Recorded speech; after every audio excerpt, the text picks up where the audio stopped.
रसिक मित्र हो, लहानपणी ग्रामीण भागामध्ये नेहमीच कानावर येणारा शब्द मोढा. मोढा म्हणजे काय? तर गावातल्या सर्व शेतकऱ्यांना त्यांच्या जनावरांना सुट्टी, अशाच प्रकारची अस्सल ग्रामीण संस्कृतीचं दर्शन घडवणारी वृक्षमित्र विष्णू वाघ यांची लघुकथा मोढा. अभिवाचन उमेश शिंदे. पूर्वेला एका काळ्या ढगात एक लाल रेषा हळूहळू प्रखर होत होती. जणू जणू अंधाराच्या भिंतीला तडा जाऊन त्या खिंडीतून प्रकाश पुढे येत होता. हळूहळू प्रकाश तांबडा होत गेला. तांबडं फुटू लागलं. सह्याद्रीच्या माथ्यावर सोनेरी किरणं पडू लागली आणि गावातील लहान मुली गावातील पाणवट्यातील नळावर आल्या. आहे त्या वस्त्रावर आंघोळ करू लागल्या. तो होता आखाड महिन्यातील पहिल्या मंगळवारचा. गावातील मुलींनी ओल्या वस्त्रावर आंघोळ केल्यानंतर कळशीवर पाणी भरून घेतलं व डोक्यावर त्या कळशा घेतल्या. गावातील सर्व मंदिरांमध्ये जाऊन देवदेवतांना पाणी पाजून आल्या. थोड्या वेळातच नंतर घरातील पुरुष मंडळींनी आपापल्या घावकुसातील खळ्यावरती गेले. बैलांना चारा घातला, पाणी पाजले आणि दावणीला बदलून बांधले. आज बैलांनाही सुट्टी होती. आज कोणताच शेतकरी रानात आहूत धरणार नव्हता. कारण आजचा दिवस हा संपूर्ण गावात मोढा म्हणून पाळला जात होता. आखाड महिन्यातील सर्वच्या सर्व मंगळवार बैलांना शेती कामासाठी सुट्टीचा दिवस म्हणून पाळला जायचा बरं का. गावातील एकही शेतकरी आऊत जुंपत नव्हते आणि जर कोणी आऊत गळा घातले तर त्याला दंड देखील केला जात होता.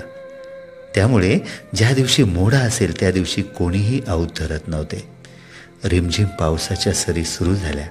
गावातील देवदेवतांना सर्वच मुली नैवेद्य दाखवत होत्या. त्यात प्रामुख्यानं गोड भजी केली होती.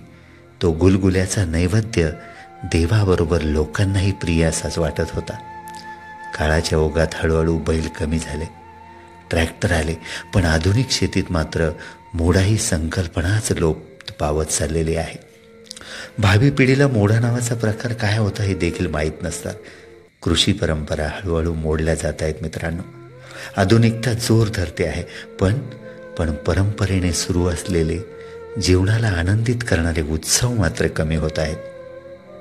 आताही बोलीभाषेत माझ्या कामात मोढा घालू नका असं बोललं जातं. मोढा म्हणजे मुक्या जनावरांना जास्त काम असताना दिलेला एक सुट्टीचा दिवस. जर मुक्या प्राण्यांना मोढा असतो तर मनुष्य प्राण्यांना का नको मोढा?